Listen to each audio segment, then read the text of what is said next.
පැතියෝ කොහොමද? ඔය යන්න එපා මේ වරෙන් දැන් වරෙන් ඔය ඉස්සර. මට බෑ ඩැඩි. මට බලකලොත් මම මැරෙනවා. හරි කෙලින් වරෙන්. හරිද? කනවතෝ තෝ කනවා මරාගෙන කන දැනගනින්.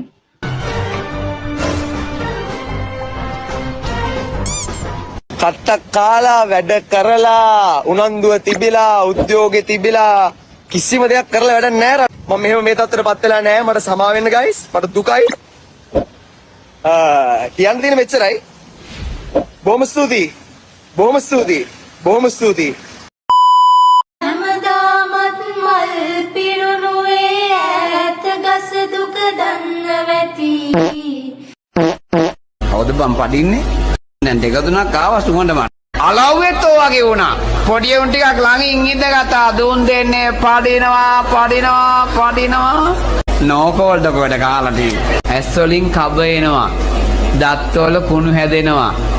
මල පහ වෙන්න ගඳ ගහනවා. දාඩිය දානවා. මේ පංචස්කන්ධය අනිත්‍යයි. හරිනේ? එහෙම නේද පුතේ? අනිත්‍යයි. කවදාවත් නොකී කතාවක කෙලවරේ මම ඉන්නවති. මගේ මූණ තමයි ජනාධිපති සුදුසු වගේ එකක් කියන්නම්. උඹේ මූණ සුදුසු නෑ. උඹේ ඉන්න එකේ මයිලක් තියෙනවා කම්බුල්. දැන් බලපන් තොගේ මූණ සමෘද්ධි හම්බෙච්ච නැති නීතියානුකූලව දඹානේ වැද්දෙක්ගේ පුතෙක්ගේ මූණ. ඒ මූණ කොහොමද බලන්නේ?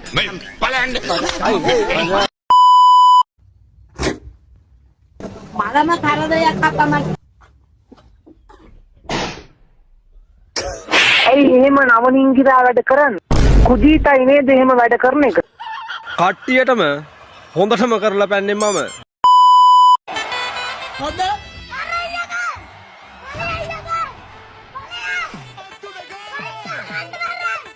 මොකේද?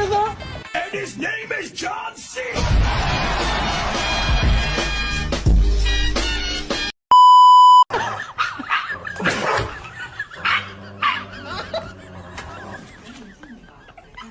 හරි වැඩ කරන්න පුරුදු වෙන්න එපා. පුතෝ වදපු අම්මට බන්නන්න එපා.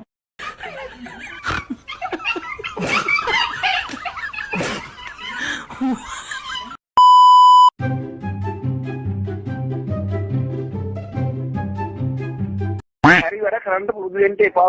පුතෝ වදපු අම්මට බන්නන්න එපා. කනවතෝ තෝ කනවා